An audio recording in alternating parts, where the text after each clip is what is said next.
As you arrive, welcome to the TILE webinar. As you arrive, feel free to introduce yourself to people. There's a chat on the right side. I have this introduction to this webinar tool, so you can simply see what are the different functions that you have. You can open the chat on the right bottom side in the corner and just add your questions there and so on. There's an option for you to raise your hand if you have any questions. So you can use that. So welcome everybody. This is our second TILE webinar. We had a first one in, I think it was April, so 2019, so this year. This is the second one. And today I have the honor to introduce to you Dr. Emily Nordmann. She's a lecturer at the University of Glasgow in psychology and an expert in lecture capture and everything surrounding lecture capture. So today she's going to present, so the title of the talk is Pedagogy, Policy and Practicalities. We have a bit of an introduction here, who she is. She's a teaching-focused lecturer, as I already said, in psychology at the University of Glasgow. And her main focus of her pedagogical research is how lecture capture can be used as an effective learning tool. She teaches statistics and research methods using R, and is a firm supporter of open and reproducible research practices and educational resources. You can follow her on Twitter as well. And so how this is going to be with the webinars, feel free to ask questions in the chat. You can also raise your hand. We will have a first part of the presentation, and then we will do some question and answers, and then continue to do the second part. In total, it would take about 45 or so minutes, maybe longer, maybe a little bit shorter, and have a final discussion Q&A in the end. Without further ado, I now give to Emily Nordmann to take the floor. Okay, thank you very much. Thank you for the introduction. I'm just going to put my slides on now. Okay, so can everyone see the slides? Yeah, Carolina, is that them showing? Yes, yes. Yeah. Okay, great. So this talk is lecture capture, pedagogy, policy, and practicalities. I'm going to be completely honest. It's one of those talks where I wasn't entirely sure what I was going to talk about when I said yes to giving the talk. So it has kind of evolved. So I think what we'll do is I'm going to do the first half really about the lecture capture evidence and the research that's been done. I'm going to present some new data that we've collected. And then we'll have a little break and we'll have a Q&A. And then depending on the time and also really what people want to talk about, we can either keep going with the pedagogy stuff, or I can then talk about policy and practicalities and the staff side of things. So I'm very much willing to have the session guided by what you want, but hopefully the presentation of the new data should be very interesting because it is brand new analysis. And when I say brand new, I mean that I finished analysing some of this about an hour ago. So you are very much getting the first view of this data. Okay, so when it comes to lecture capture and pedagogy, the literature has so far focused on the first two of these things. There's a huge preoccupation between the relationship between lecture recording usage and attendance. Obviously, it's a very big worry from staff members that if we record our lectures, that attendance will fall, and that is bad for a number of reasons. And then there's also been quite a lot of focus on the relationship with attainment. So, you know, if students use the lecture recordings a lot, what is the impact on their final course grade going to be? That is, I have found, been the main focus of the literature so far. And I think that there are more interesting questions to ask. In particular, I think the relationship with self-regulation and other kind of learning strategies is potentially more interesting and more important. So that's what I'm going to be talking about with regards to my own data. So just to kind of give you a quick overview of the lecture capture literature, and I will say that my summary of the lecture capture literature on attendance, not everyone agrees with me on this. My overview of the literature on attendance is that there is no systematic relationship between recording your lectures and attendance. This is not a systematic review, but it is a reasonably comprehensive list of lecture capture papers, and what you can see is that it's a real mix. So there are 1, 2, 3, 4, 5, 6, 7 papers on this list. There is another one just come out that find that there is the negative impact on attendance that everyone fears, but actually the majority of papers tend to find no impact, and actually there's a couple of them found that attendance increased once they started introducing lecture recordings. So this is why I say that there's no systematic relationship, because yes, some studies do find an impact, but more don't.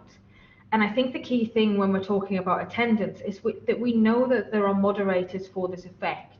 So the students tell us very, very strongly that actually whether or not they attend a lecture, if there's a recording, tends to be about the quality of the teaching. There's a paper by Mackay where one of the students said, you know, I'll go if I still see a benefit of turning up.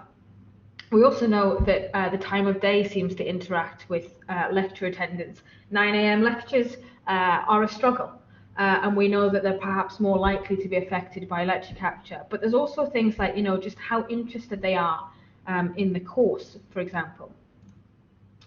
We actually found some evidence of this in it was my first paper on lecture capture. And what we did was we looked at the lecture recording usage and attendance and achievement across first year, second year, third year, and fourth year. It was cross-sectional rather than longitudinal. And what we found was that in first year, the lecture that wasn't recorded, which is this course here in blue, had significantly higher attendance than the two strands of the course that were recorded. And there's a lot of people who look at that and they say, oh, well, you know, lecture capture, it's evidence that the recordings are reducing attendance. And I don't buy that. First of all, this lecture was given at 11 a.m. and these two were given at 1 p.m. And it's a first year course, and if you've ever been in charge of first year, you will know that 11 a.m. is sometimes too early for some of our students. But the other thing is that this was just the more popular course. It was a topic in psychology that students tend to like, whereas these courses were the more biological, neuroscientific side of psychology, which we know is a little bit less popular. The reason that I'm so convinced that this isn't evidence that the recordings cause this is because for our second year courses, we had 2 lectures on the same course, 2 different strands, 2 different topics in psychology. And again, we found a significant difference in attendance between the 2 courses, but both of these were recorded. And I think one of the things that we sometimes forget is that when we look, say, you know, oh, there's a difference in attendance when we started recording, there's lots of things that can interfere with this. And what the literature tells us quite strongly is, again, that there's no systematic relationship between those 2 things. If there is, it's probably telling you something more about the course than it is about the technology.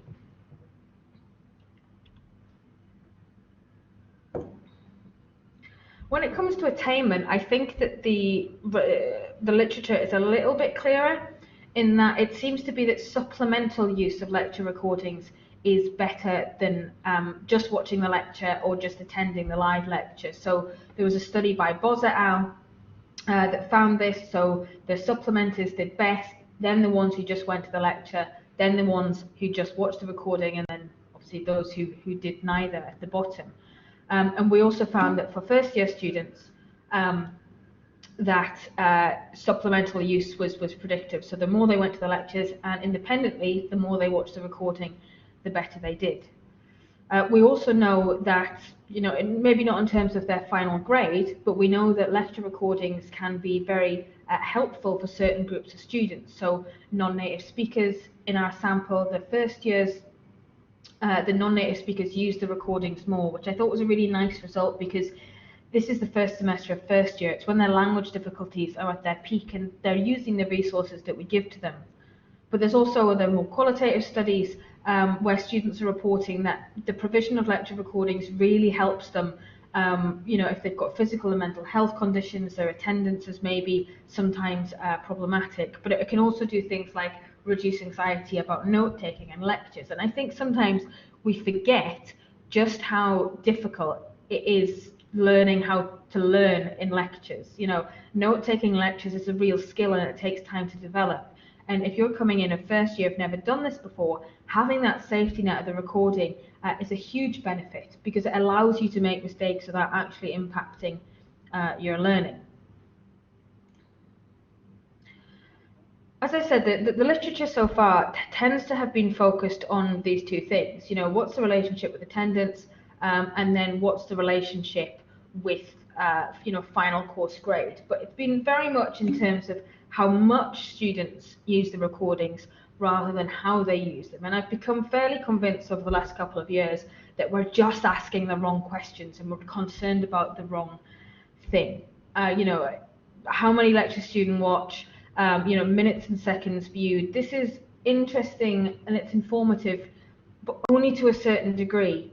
And I think that what we need to start doing is ask, how do students engage with lecture capture, not just how much do they engage, because that's a very different thing. The theoretical framework that I've started working under is that of self-regulated learning.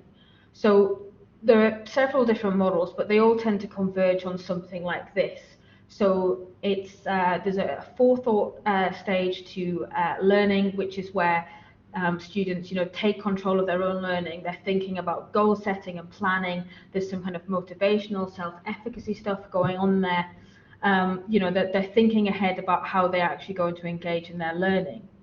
There's then the actual performance element, which is where all these learning strategies come into play. Are they self-testing and using good learning strategies, or are they just, reading the same thing or watching the same lecture again and again? And then finally, there's a self-reflection phase, which is where students will reflect on their own performance. How well did I do? Why did I do? Why did I perform at that level? What could I then do better? And hopefully the idea is that self-reflection then changes their behavior for the next cycle, and it's all, feeding into one another. The reason that I started looking at self-regulated learning in terms of lecture capture is because it seemed to me that people were so focused on whether or not lecture capture was good or bad. It became this binary question of, should we record or not? And it just seemed wrong to me, because that suggests that everyone uses lecture capture in the same way. And we know that that's not true. A student who binges the box set in revision week before the exams is very, very different to a student who, maybe doesn't come to university on a Thursday because they commute and, it just costs them too much and they've only got one lecture, but they watch the lecture every single week as soon as it's released. Those two students are still using the same technology. What differs is the underlying self-regulation of their behaviour. And I feel like we're doing an absolute disservice to our students and to our lecturers as well, if we just focus on these issues of attendance and attainment without thinking about more nuanced questions. So the study that I'm going to present to you is based upon the Motivated for Strategies learning questionnaire. So the MSLQ is a very, very popular measure of self-regulated learning behaviours in students. It was developed in the early 90s, but it's been revalidated a few times. It's not perfect, but it certainly seems to stand up. The MSLQ has two broad sections to it. First of all, there is some motivational subscales. So these look at how students are motivated to study. Is their goal orientation, is it intrinsic or extrinsic? What is their control beliefs about their learning? Do they believe they're actually in control of how well they do?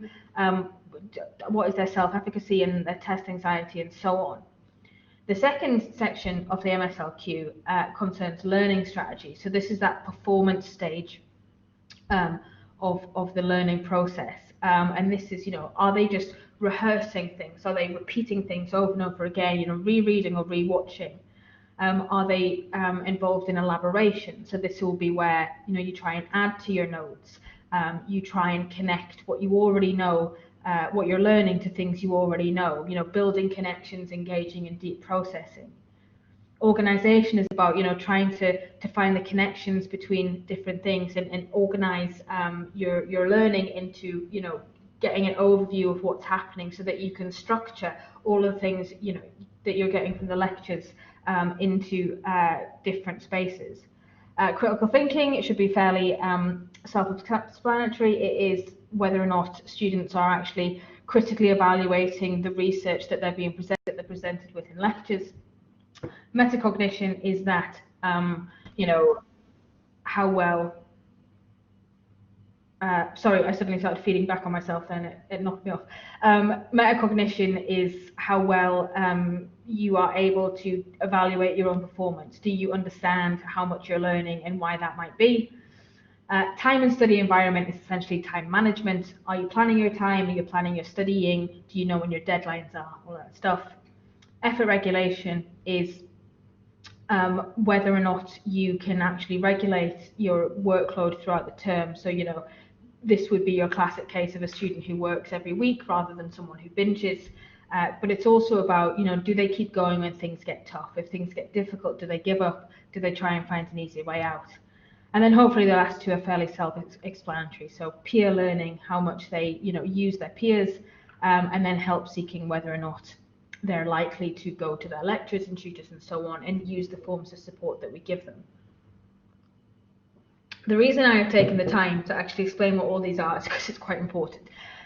So what we decided to do was try and build a scale that would tap this kind of thing about lecture capture. We decided for the first pilot scale, we weren't going to look at the motivational stuff. We were very much interested in lecture capture in terms of learning strategies. How are students using it? So not so much about the motivational control beliefs and whatever, but how are they actually using it when they go to engage with it?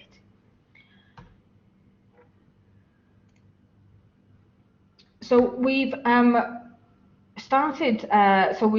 built this scale and we ran this pilot study on it. I'm going to show you the scale in a second. So it's based on 343 participants in total, and these are participants from across the UK, and they're at all different levels of undergraduate, so 1, 2, 3, 4, and also some PGT. We've got demographic information about the kind of degree they're doing, their GPA category, and what their first language is. So what we did was that all participants completed the learning strategy scales from the MSLQ. So that's these ones here. So we have measures of their general self-regulation in these areas, nothing to do with lecture capture, just their study skills in general. And then we gave them this new lecture capture strategy scale. Although obviously we also asked them whether or not they'd ever used lecture recordings in the last year. So it was only the students who indicated that they had used them in some respect that then filled out this new scale. So this was the original scale that we used, and please do listen to the cat. Please do not go and try and use the scale because it is not ready yet. So what we did was we wanted to make a short scale that would hopefully be a unidimensional scale that would be easy to administer so that we could try and start measuring how students are using lecture capture in this more nuanced way. So when we did the scale creation, what we did was we took the subscales of the MSLQ and then created questions based on those subscales, so that we were trying to capture, lecture capture behavior and the self-regulated usage of lecture capture behavior in this kind of holistic way. So, for example, organization, when I study for this course, I include using lecture recordings in my study plans. Time and study environment, I use lecture recordings throughout the semester. effort regulation. I often miss lectures with the intention of watching the recording, but then fail to do so. And what we were trying to get at this scale was that this scale isn't asking students, do you use them or not? This scale is trying to tap how they use them. So everyone filling out the scale uses lecture recordings, but they use them differently. So as I said, the initial plan for this scale was that it was going to be a single 9-item scale that we would then produce a sum score for. So it would be one unidimensional construct. Unfortunately, that didn't happen. The reliability for the scale as a unidimensional construct was terrible. So we then started doing a factor analysis on it, and what came out of it was these two different subscales that we have labeled as usage and strategy. So the first subscale of the new lecture capture questionnaire is really about usage. It is about how much they use it. So when I study for this course, I include using lecture recordings in my study plans. I use them to enhance my notes. And when I study for this class, I watch the recording, over and over again. So this is more about how much they're using it. We then look at these three, and these seem to be about these more strategic uses. So I use the lecture recordings throughout the semester when needed, the effort regulation question, and then I will watch, when I'm watching the recordings for this course, I will pause the recording and try and bring in additional evidence. So this is about, you're not just using them, but you're using them properly. You're using them throughout term. You're making sure that you're not just, rewatching them. You're actually making use of the technology to pause and then bring in additional information. In terms of the factor analysis, at the moment, these three items seem to be a bit problematic. So they have currently been excluded from the scale. They either don't load on any factor, or they load in factors that don't really make any sense and in the wrong direction. So for the moment, we have dropped this. But again, the reason I'm saying don't use the scale is because it's not actually the finished version. We do want to do another revision. But the information, the data that we're getting out of this scale is still very interesting, and will inform what we do next. So if we look at the name at the moment for this is the Strategic Uses of Lecture Capture scale, which will abbreviate to SULC, but my co-authors don't like this, so we're going to come up with a new name. But what we can see here is that the scores for the strategy scale are significantly lower than the scores for the usage subscale. And I think this is probably in line with what everyone would expect, which is that students use them more than they are using them well, if that makes sense. Lots of students use them, but not all students use them well. And I think this is really interesting because we're starting to be able to separate how they use them from how much they use them. Now, this shouldn't be a surprise because it was factor analysis, so of course these factors are independent, but it is just worth highlighting that how much they use the recordings isn't related to how well they use them. There is essentially no correlation between these two things. And again, I think this is interesting because what we want to do is we're perhaps not so bothered about trying to improve the usage scale, but we should be bothered about trying to improve student strategic use.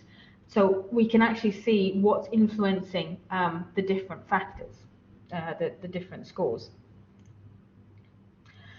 This analysis is still very, very rough. As I said, I've only been doing it over the last day or so. But what we can see is that the predictors of the two subscales are slightly different. So in terms of usage, what we found is that our third and fourth year students and our postgraduate students are using it more, say that they're including lecture capture more than our first year students. And actually, I think that's slightly surprising because it tends to be that our first year courses are the ones that we record rather than our third and fourth year courses. And that's perhaps indicative that maybe we've got things the wrong way around. These are some interesting ones, I think, because so environment rehearsal and help seeking. So just to remind you, environment is about the student's ability to plan their study environment and, their time management. So the worse they are at time management, the more they're using the recordings, which, fair enough, it's probably indicative of something. Rehearsal isn't a good thing. Watching things over and over again, the less likely they are to engage in that behavior, the more likely they are to use the recordings. Which means that the people who are using the recordings are perhaps using them because they, are linked with that strategy of just looking at the same thing again and again. We also find that the students who are help seeking negatively predicts usage as well. So the better you are at seeking help, the less likely you are to indicate watching the recordings. These, I think, are all, in some ways, slightly worrying, but to me this is new information, so very, very important. The peer learning one I find is so far a little bit odd. I think I need to dig into this more, and it will perhaps come up in the next version of the scale, which is that the more students indicated that they worked as part of a group, or they, the more they are willing to take help from their peers, they're also more likely to use lecture recordings. I don't actually currently have an explanation for that one, but it is interesting. And it's also positively related to metacognition and elaboration. So the more students are aware of their own learning and the more they're wanting to elaborate, that's also positive predictors of usage, which somewhat contrasts with this. So again, I don't have the answers to absolutely everything here, but I certainly think that we're starting to see patterns in the data that we haven't seen before. When it comes to the strategy side of things, so how well students are using it, whether or not you're a native or a non-native speaker was a predictor. So the native speakers in our sample were more strategic in their use than the non-native speakers. And that could just be because the non-native speakers are using it to overcome language barriers rather than for any strategic educational purposes. We also find that in direct contrast to the usage scale, the students who are better at organizing their time are also more strategic. And this is what we want to see, because this is a good thing, and your ability to control your environment is a good thing, and strategically using lecture capture should be a good thing. So I'm kind of pleased to see that that's a positive predictor. We also then see rehearsal as a negative, which again makes sense, because if you're using it strategically, you shouldn't just be watching it again and again. And then elaboration and critical thinking are both positive predictors, which again I think is a good thing, because it's showing that these are good study skills. It means students are really engaging with their learning. I'd also just like to apologise in that this is the first time I've presented this, so I'm still kind of getting used to how to think about these results. Aside from the what predicts those two subscale scores, we also looked at, we also compared the students who said that they used recordings and those who hadn't at all. So in the previous data that I showed you, all of those students had used recordings at some point during the year. But there was also about 50 students in our sample who said that they actually hadn't used recordings at all. So they didn't complete the previous scale. What I then did was I went back through all of those MSLQ subscales, so rehearsal, elaboration, organisation, critical thinking, and so on. So remember, this has got nothing to do with lecture capture. And I then compared the scores between the students who said they hadn't used recordings at all and the students who said they had used recordings in some capacity during the year. And out of the 9 subscales, the only one that showed a significant difference was help seeking. And I'd just like to say that they were, of course, Bonferroni home corrected. The multiple comparisons is not an issue there. And it's actually quite a large effect, effect size of 0.79. And I think this is something we really need to dig into more, because what that's saying is that the students who don't use recordings are much better at seeking help. And that is a worry with recordings, that perhaps if the students who use them might be less likely to come and talk to us in person, because we know that it's very, very hard to get the students who need the most help to actually come and see you. And I think this is really interesting because it's a large difference, and it's the only one that was significant.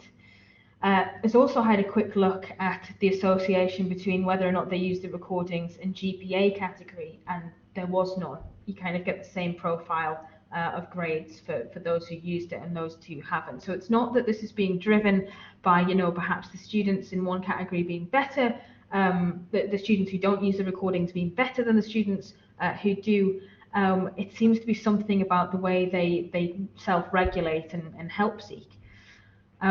Again, I don't have all of the answers to everything, but I think what our data is showing really is that there are much, much more interesting questions and much more important questions that we should be talking about. So my conclusions for the data so far, and I say my conclusions because I need to actually go and really properly write this up and think about the conclusions more deeply, given that I finished analysing it a couple of hours ago. But this maintains my view, this supports my view that lecture recordings are just a tool, and that tool can be used well or it can be used poorly. If we think about the difference between strategy and usage, if we were to substitute lecture recordings for reading, no one would find it controversial that lots of students read, but quite often they don't read very well. And I think we've become preoccupied with the tool. This is also supported by the fact that the better uses of lecture capture tend to be driven by better learning strategies. We see that rehearsal is negatively predicting strategic uses of lecture capture. We see that elaboration and critical thinking are positively predicting strategic uses of lecture capture. That suggests, that the lecture capture is just another tool in the box, that it's not really that different to reading or any other behaviour, but you've got to engage with it properly. In terms of where we're going next, I want to revise and revalidate the scale. I'm not particularly happy with the fact it's only got 6 items at the moment, because we did lose a number of items with the factor analysis, and what I'd like to do now is add in some items from the motivational side of the MSLQ and see what happens then, see whether or not we actually do replicate the initial findings that we've got from this first pilot study. In terms of help seeking, I actually already have one of my level 4 dissertation students, Nan, is doing her project on help seeking and lecture capture. So it'll be really interesting to see how that turns out. But I think more than anything, what these results do is just, we've got to stop focusing on attendance. It's not interesting, and there are better questions and the more interesting questions to be asking, because we need to understand how lecture capture interacts with all of these other things, and by just thinking about attendance, we're missing all of these questions, and I think that's doing a huge disservice to everyone. I think at this point I'm going to stop. I've actually talked for slightly longer than I anticipated on that. The next section of the talk is actually about policies and stuff, but it might be if we just maybe want to take some questions, Carolina. Yeah, that's great. Thank you so much, Emily. So from the attendees, something that crossed your mind? If so, you can use the icon on the bottom to raise your hand, and I can pick you in turn, or you can also ask your question in the chat on the right. Feel free.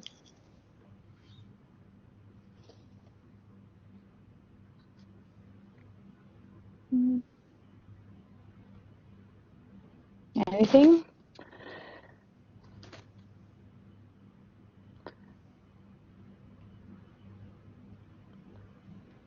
It's fine if not. We can continue, but maybe there is something you want to throw in. Wanted me to clarify, Carolina, or is anything I've said that was particularly confusing, just given that it's the first time that I've actually presented this data? It was clear. I really like the way you repurposed the questionnaire, so to actually make it tailored to your to the lecture capture question, because this way what you're actually doing is you're connecting like new technology to self-regulation, right? To actually student learning. And so I was already live tweeting during your talk. During your talk. I agree with you in regards to when people talk about or mention lecture capture or lecture recording, like the first thing that comes up from the lecturer side is, oh my God, I will be basically sitting alone in my lecture hall, just me and maybe two other people. Yeah.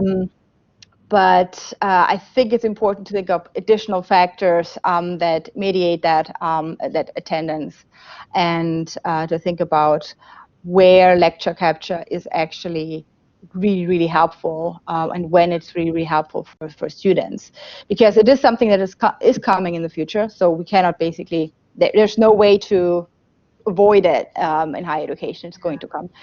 And I think what we should be focusing on is how to make lecture capture and lecture recordings a tool for students that they can really use to their maximum learning possibilities. So, and your data, what I find it's really nice is it shows that they use the recordings that are out there, but if you look at the quality of what they're doing with them, this really can be improved. And it's very similar to the discussions of learning strategies and learning skills in students, because students are studying, right? So they are sitting down and spending time studying material. But if you look at how they are doing this, they are actually using suboptimal strategies, and very often strategies that take them longer. For example, rewriting notes or highlighting and reading text over and over again, compared to strategies that are more effective but also more efficient, time efficient, such as just taking a quiz and trying to retrieve information and detail from memory. So one of my dissertation students, Callum, we actually need to talk about this offline, is doing a study on note taking and lecture capture, and what he's going to look at is whether or not you should watch the lecture all in one go and then go back to bits you need, or whether or not you should pause it as you go and to allow you to take notes, because it might be that actually one of them is there's that thing actually much longer. You might feel like you're learning more, but you're not, and it takes much longer. So I think these are the questions that we need to be asking, rather than just focusing on attendance. Now, probably the other point too is, and I hear this all the time as a question when I talk about different, effective learning strategies and so on, and what it basically means. The end goal, what I want to achieve, is change in study habits, right? Yeah. From the student point of view. But we all know that it's really, really hard to change habits in people in general. This again has nothing to do with students per se. This is like, people don't like to change things that they have been doing for a long time the way they have been doing them. So what would be your take to convince or get students on board to change the way they're using lecture recordings? I think that the first step of that is actually just having more research and understanding what it is that's linked to how they use the recordings, because there's a lot of research being done over the years on interventions for self-regulation and how you can improve those. And I think for me, it's that I'm not actually looking to target their lecture capture usage. I'm looking to target their, learning strategies more generally, because I think that will then result in them learning, using lecture capture better. So the reason that I want to do this research and look at what's predicting how well they use lecture capture is because I don't actually want to focus the interventions on the lecture capture. I want to focus it on their underlying study strategies more generally. So for example, in my first year course at the moment, there's we give lectures at 9 a.m. And at 1 p.m. And we're having a little bit of problems with the 9 a.m. attendance. And the answer to that wasn't to stop recording. The answer to that was to introduce attendance monitoring, to allow them to. And the thing is, I'm not really going to do anything with that data, but it allows them to track their own study habits and see, you know, at the end of term how many they went to. And I think it's about giving them the tools to actually, you know, engage in that metacognitive self-reflection about their learning and how it relates to lecture capture, but also just telling them, you know, I don't think it's I don't feel like 18-year-olds should be expected to know that watching a lecture recording is not as effective as going to the live lecture. You know, we sell online degrees for huge amounts of money, and we say that you can learn through these videos effectively. So unless you actually explicitly tell them what they should be doing, I think it's a bit much to ask people to somehow instinctively understand the evidence that actually a lot of academics don't understand. So I think, you know, there's a lot of it is about just information. Right. Right. Yeah, makes sense. Any other questions from the audience? So it's so weird, like in webinars, there's just like no facial or feedback. I've got a 15-year-old sitting there smiling away. Okay. That's great. So yeah, if there's no question more questions right now, yeah, just continue, and then we see if there are some questions at the end of your presentation. So the next section of the talk, and I'm going to try and kind of fairly flip through this, is to talk about staff concerns and policies, because we know that there are a lot of concerns when it comes to lecture capture. It's a very, very touchy subject. It's a very emotional subject. People get actually quite angry about it. Quite frequently I'm talking to people who get quite angry at me. You know, a lot of these concerns are not misplaced, and I would be worried if staff weren't thinking about this. So these are the concerns that I've come up with, and these seem to be the core set. So staff are worried that they will change their lecturing style. It will change, you know, if they're interactive or their use of jokes. They worry that some content is not suitable for recording. If you're, you know, lecturing on some kind of ethical issues, if you're lecturing on things like Islamic law or whatever, you might not, for whatever reason, want to be recorded. There's some worry that recordings will be used to evaluate your teaching for performance management purposes against your wishes. The big one, of course, and it's about to come and hit me back in the face again, is that recordings will be used to break industrial action. The recordings will be used as part of new courses without permission, that students will put the recordings on YouTube, that will inadvertently record, student voices will be recorded, lecture attendance will decrease, and that there'll be some pedagogical issues as well. And these seem to be a recurring theme. If anyone who's listening has any other things that they've noticed, then please do let me know. But from all my conversations and from reading the literature, this seems to be the set of things that staff most frequently know as being concerned about lecture capture. So what I am going to present now is that I think a lot of these concerns can be addressed by having a good lecture capture policy. And I'm not saying that these concerns can be removed or completely taken away and that it gets rid of them altogether. But I think that a lot of them can actually, a lot of them are about a lack of information and a lack of clarity. So what I'm going to present is it's Glasgow's moving towards opt-out lecture capture. So some of this is from Glasgow, but also some of this is actually from the University of Edinburgh's lecture capture policy, because I love the University of Edinburgh's lecture capture people. They're good people. But they also wrote a very, very good policy, a very clear policy that Glasgow has been using for inspiration as well. So what I'm going to do is just go through and present the main things that I think should be in a lecture capture policy to kind of try and address all of these issues. So the first thing, and I should make it clear that what I'm talking about here is an opt-out policy. But obviously, if you can get staff to agree to an opt-out policy, then the opt-in version is generally easier. I think the key thing with an opt-out policy is you have to make it clear that an opt-out policy does actually mean that staff can opt out. Quite often, opt-out is viewed as you must record everything all of the time and that there is no option to do so otherwise. And actually, the policies that I have read, and I have read most of them, are actually quite clear about the fact that you can opt out, and there are a number of reasons.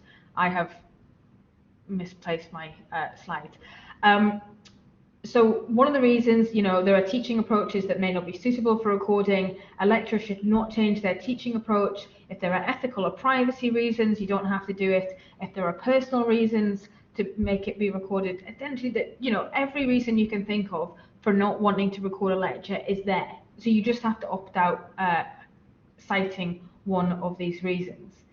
And I think this isn't maybe highlighted enough, the fact that there are all of these reasons that you can opt out, and that no one's going to ask you to prove any of these. And the personal reasons that's kind of hidden by my little comment here covers everything from it covers everything. If it's just that you just don't want to, you have no actual pedagogical reason, you just don't want to do it, that is also covered. So I think it's really important to have this in the policy and highlight the staff that this is there. And the other reason I think this is important is because I think that we should try and get staff to actually think about their pedagogy. Because one of the things that I hear is, oh, I don't want to record my lectures because I have a lot of interactivity in them. And it's like, well, okay, but how much interactivity is there? Is it in every lecture? Is it interactivity that would be impeded by the lecture recording? Similarly, when it comes to ethical issues where you might not want to be recorded, if you have 10 lectures on a course and maybe 2 or 3 of them are sensitive, then don't record those, but do record the other 7 or 8. It doesn't have to be all or nothing. And I think actually it makes a much stronger case to the students if you're saying, these lectures are suitable and these aren't, because it shows them that you're actually thinking about their education rather than just blindly saying, okay, I will record everything, or I will record nothing, and this can be highlighted in the policy. This clause here is also one that I think should absolutely be in policies, and it's a Nordmann special. I think this might be a Glasgow special. Is that I think it should be highlighted in policies that lecture recordings are not intended to be an equivalent experience to lecture attendance, and I think that this covers a range of things people get concerned about, which is that, oh, if there's a question asked in the audience, it might not be picked up on the recording. Do I have to remember to repeat it? I said something and the microphone went off. I did something and it didn't translate well. For me, I don't care. That's, if you want the full lecture experience, you turn up at the live lecture. And I think it's important that we communicate our expectations to students. I mean, that goes for everything. But just tell the students the lecture recording is a supplement. It's a plan B, and I think it's really important to have that there because it can help those staff concerns about these discrepancies between the quality of the recording and the lecture. The use and misuse of recordings is then really the next big one that gets staff worried. And again, I think that it's very important to have this stuff written down in a policy, which is how the university is permitted to use the lecture recordings. And this is from Glasgow's. I think it's very similar to Edinburgh's as well. And it just clears up all of the issues that staff had. So a lecturer may use the recordings of their own lectures for performance review, but that it's not going to be used for staff performance by the university. There are some, it tends to differ from university to university whether or not there are exceptions to this rule. So in this case, there is an exception in the case of alleged gross misconduct, and universities don't have that. This one I think is really important. Recordings will not be used to cover university staff exercising their legal right to take industrial action without the lecturer's consent. As far as I am aware, Edinburgh was the first institution to put this clause explicitly in, and it was in response to some issues with the last UCU strike. and their response to that was to then formally put that in the policy that that can never happen again. And I think it is really, really important to have this in writing. It is entirely possible to read other clauses about performance rights and intellectual property in a way that could prevent recordings being used for strikes, but it's such an emotive topic for staff that it should just be there in black and white. You know, we're not going to do this, because it's an incredibly short-sighted thing to do, because you might, you know, make up for the strike for a week, but you will destroy your lecture capture take-up, and quite rightly, for a long time. But I think just having that there is a really good thing. I also, the reason that I liked Edinburgh's policy so much is they talk about staff and student responsibilities. And I think, you know, setting out, this is not just about staff, it's not just about the university, that if we provide this to you as a student, you also have a responsibility to use it in the way that we intended. So they're not a replacement for lecture attendance, have that in black and white. You should only be accessible, the recording should only be accessible if you're on the course. Have that in black and white. You know, if you upload it onto any website like YouTube or Course Hero, that's a breach of the code of conduct. Have it in black and white, because the thing is, when it's in black and white and it's in that policy, it can then be used to discipline students. You know, I mean, obviously I never want to kick any student at university, but if they are routinely breaching all of these things, then that threat should be very real. And I think it's important for staff to see that the university takes their privacy very, very seriously, or it takes the use and the misuse of their teaching and their teaching materials very seriously. So I think it's important to have these things there. I think the other thing is to enshrine in the policy that you are actually going to tell students how to use them properly. And obviously this is a little bit self-promotional, because we have a paper that is practical recommendations that has infographics as well as the full paper.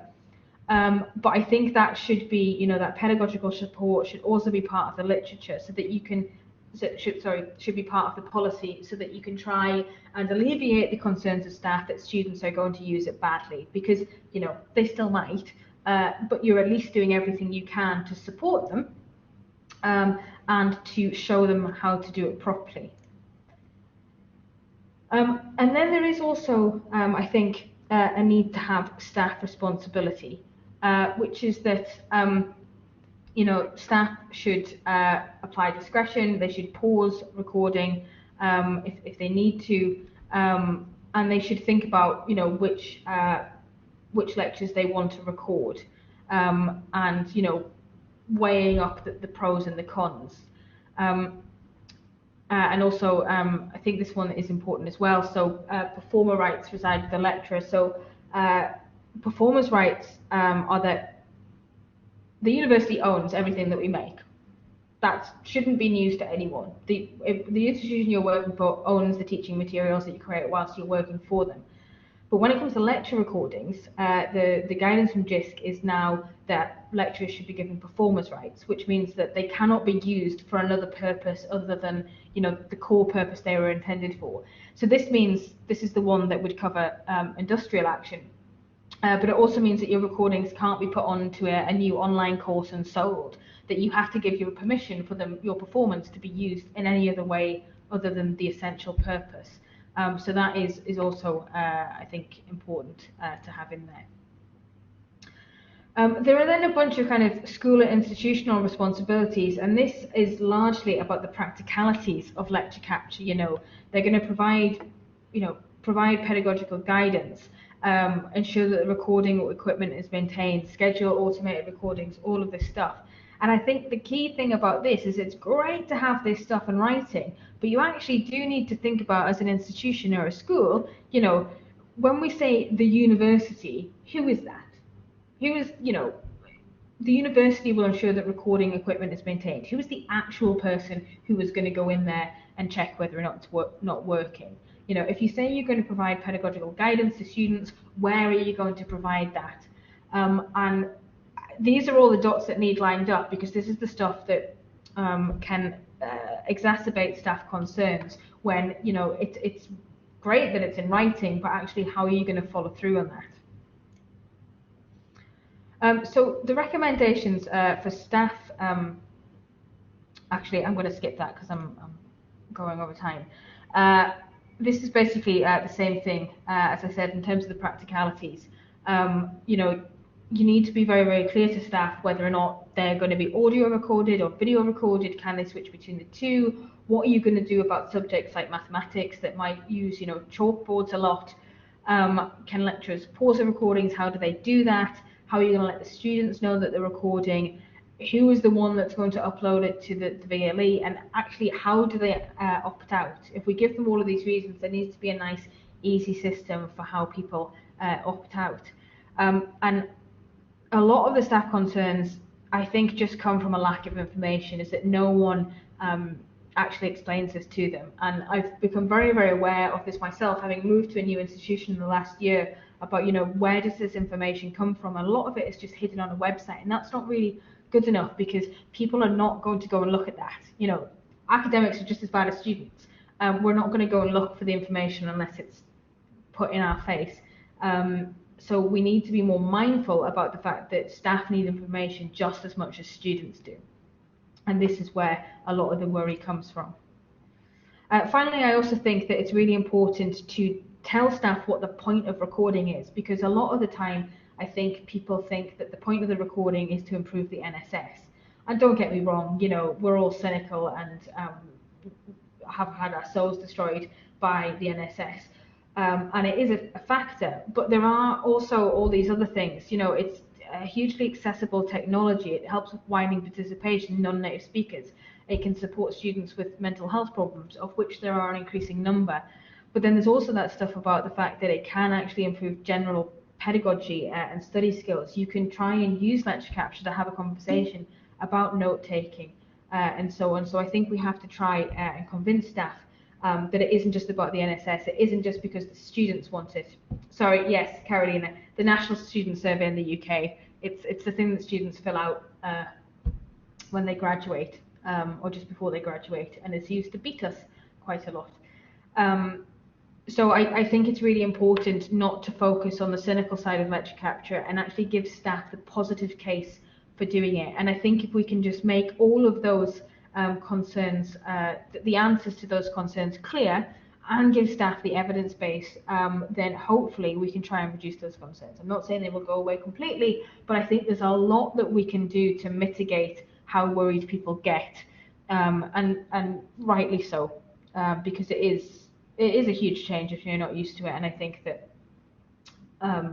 we perhaps don't do a good enough job of explaining why it's not as bad as we think. I'm now waffling, so I am going to stop there. So if anyone has any questions or comments or anything like that. Thank you so much, Emily. This was really helpful, and I really appreciate that you put all your effort in presenting new data. So I wasn't even expecting that, so that's great. I do have a question. Let me start with a question, and the others can think of questions if they want to.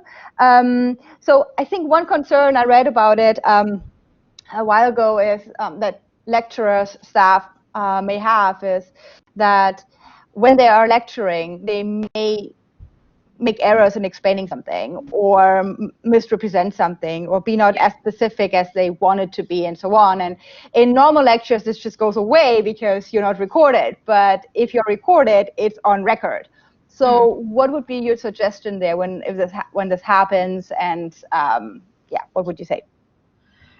So I suppose it probably depends on the context. So let's say that you make a mistake in a lecture and you know that you've made a mistake. I think that the recording doesn't change that, in that you should really be correcting yourself. You know, even if it's just to send out a clarification after the lecture, you know, an email or a Moodle post or something. If you don't then notice it, and a student points it out, then again you can make that adjustment. If it's, you know, if you've said something incorrect, you're the one setting the exam question, you're the one marking. I feel like you should take that into account. It's weird because I think for me it's one of those things where this hasn't actually changed with the introduction of recordings. We've just become more paranoid about it. Yeah, I think the thing what changed is that once you have the recording and you upload it, misinformation is there and carried on, right? Yeah. So I think that is the issue. The issue is not that you may say something wrong and you may correct it in some way. It's fine. It's just that with a lecture recording, you always have the recording. So unless you are able to change something in the recording, right, it's always there, and students will always need to be made aware that a specific part in that of that recording is not 100% accurate. I mean, so generally speaking, we're talking about the recording of live lectures on-campus courses rather than face-to-face lectures. So I would imagine that each year the lecture recordings are going to be done again. So if the students are notified, then there is that, you know, we are only human and we should be allowed to make mistakes and we should be allowed to correct them. At some point, the students have to engage with the information that we've given them. I don't really have a satisfactory answer to this because I know that it is an issue for a lot of people. I feel like it's setting up the expectations for the students as well, which is that we are not the purveyors of, you know, facts. And I think that's a good way to look at it, right? Because it's basically you still like. And I think maybe it's part of the guidance as well that you give students this is basically one way on how you basically take in the information or get some kind of information knowledge, but you are expected to read the textbook, to look at the papers, and to engage with the materials in different ways as well. Yeah. Any other questions?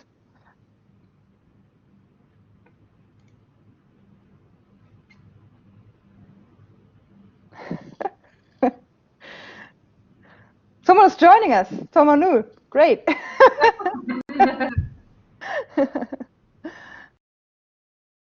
All right. I'm always happy to take questions on Twitter if there's anything that comes up after. Right. So on Twitter, we are using, we'll put it here, the hashtag Tile Network. Okay. I also live tweeted, so we have some tweets going on there, some people reacting on tweets there. If there are no pressing questions at this time, I really want to thank Emily again for delivering this this great webinar on lecture capture and sharing her data and her knowledge and her practical tips. Thank you so much. And I'm going to clap. I am going to clap. Thank you very much for the invitation, and thank you for listening to my very first attempt at explaining that data. It's fine. Okay, I will stop the recording now. Okay.